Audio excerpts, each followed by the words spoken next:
मुख्यमंत्री देवेंद्र फडणवीस यांनी 2017 मध्ये राज्यात छत्रपती शिवाजी महाराज कर्जमुक्ती योजना राबवली। या योजनेच्या अंतर्गत शेतकऱ्यांना कर्जमाफी देण्यासाठी अद्यापही 5,975 कोटी रुपयांची गरज आहे। परंतु राज्य सरकारने या संदर्भात पुरवणी मागण्यांमध्ये फक्त 500 कोटी रुपयांचीच तरतूद केली। सुरुवातीला असे सांगितले जात होते की हे 500 कोटी रुपये फक्त न्यायप्रविष्ट प्रकरणातील शेतकऱ्यांनाच दिले जातील, परंतु आता याबाबत नवीन अपडेट समोर आले आहे। 2017च्या कर्जमाफीपासून वंचित राहिलेल्या राज्यातील 36 जिल्ह्यांतील शेतकऱ्यांना हे 500 कोटी रुपये देण्यात येणार आहेत। मात्र हा तोच निधी 36 जिल्ह्यांतील शेतकऱ्यांमध्ये नेमका कसा वाटप करायचा, या सगळ्यातून मार्ग काढायचा कसा, हा प्रश्न सध्या सहकार विभागासमोर उभा ठाकला आहे।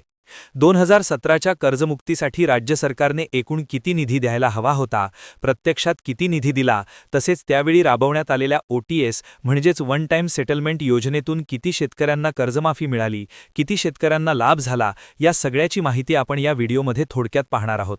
म्हणून हा व्हिडिओ शेवटपर्यंत नक्की पहा। 2017 मध्ये मुख्यमंत्री देवेंद्र फडणवीस यांनी राज्यामध्ये छत्रपती शिवाजी महाराज कर्जमुक्ती योजना राबवली। या योजनेअंतर्गत शेतकऱ्यांनी 1.5 लाख रुपयांपर्यंतचे कर्ज भरल्यास उर्वरित कर्जमाफी देण्यात येणार होती आणि त्याच पद्धतीने कर्जमाफी देण्यात आली।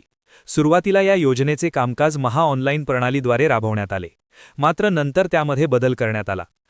ITकडे 2017च्या कर्जमुक्तीचा संपूर्ण डेटा उपलब्ध नव्हता आणि त्यामुळे संभ्रम निर्माण झाला। दुसरीकडे हा डेटा शोधण्यासाठी ITला निधीची आवश्यकता होती, परंतु त्यासाठी राज्य सरकार म्हणजेच सहकार विभागाकडून कोणतीही तरतूद करण्यात आलेली नव्हती। अलीकडेच मात्र 3 कोटी रुपयांची तरतूद ITसाठी करण्यात आली, जेणेकरून 2017च्या कर्जमुक्तीचा डेटा शोधता येईल आणि वंचित शेतकऱ्यांना लाभ देता येईल। या संदर्भातील कामकाज आता सुरू झाले असून त्यासाठी सहकार विभागाने निधीही दिला आहे। परंतु या सगळ्यामध्ये राज्य सरकारने 5,975 कोटी रुपयांची तरतूद करणे अपेक्षित होते, कारण मोठ्या प्रमाणात शेतकरी 2017च्या कर्जमुक्तीपासून वंचित आहेत। तरीसुद्धा पुरवणी मागण्यांच्या माध्यमातून फक्त 500 कोटी रुपयेच देण्यात आले। यामुळे हे 500 कोटी रुपये 36 जिल्ह्यांतील किती शेतकऱ्यांमध्ये आणि कशा पद्धतीने वाटायचे, हा पेच सहकार विभागासमोर निर्माण झाला आहे। राज्याच्या तिजोरीतील खडखडाट आणि आर्थिक चणचण ही कारणे पुढे केली जात आहेत। त्यामुळे कर्जमुक्तीसाठी पात्र असलेल्या शेतकऱ्यांनाही पुढील काळात प्रतीक्षा करावी लागणार हे स्पष्ट झाले आहे। मागील 1 वर्षभरात निवडणुकांच्या पार्श्वभूमीवर अनेक लोकप्रिय योजनांची अंमलबजावणी करण्यात आली। याचा परिणाम राज्याच्या आर्थिक संतुलनावर झाला असून आर्थिक नियोजन ढासळले आहे। महत्त्वाचा मुद्दा म्हणजे ज्या शेतकऱ्यांना 2017 मध्येच लाभ मिळायला हवा होता, त्यांना अद्यापही तो मिळालेला नाही। यामागे फक्त आणि फक्त राज्य सरकारचे अपयशी आर्थिक नियोजन कारणीभूत आहे। या कर्जमाफीचा आढावा घेतला तर पात्र कर्जखाती 26.88 लाख होती।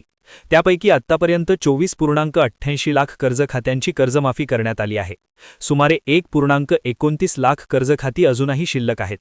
एकूण 15,349 कोटी रुपयांची कर्जमाफी निश्चित करण्यात आली होती।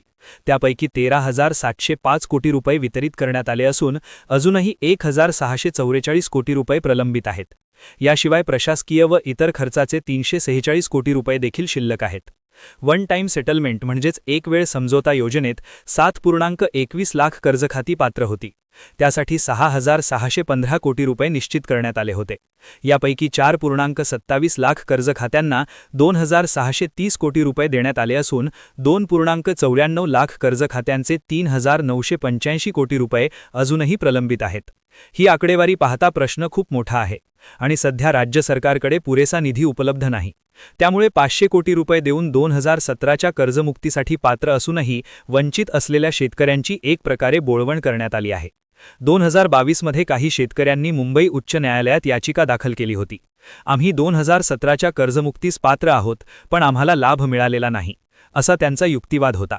त्यावर उच्च न्यायालयाने राज्य सरकारला तातडीने कर्जमाफी देण्याचे निर्देश दिले, परंतु 3 वर्षांचा कालावधी उलटून गेला तरीही राज्य सरकारने या शेतकऱ्यांना लाभ दिलेला नाही।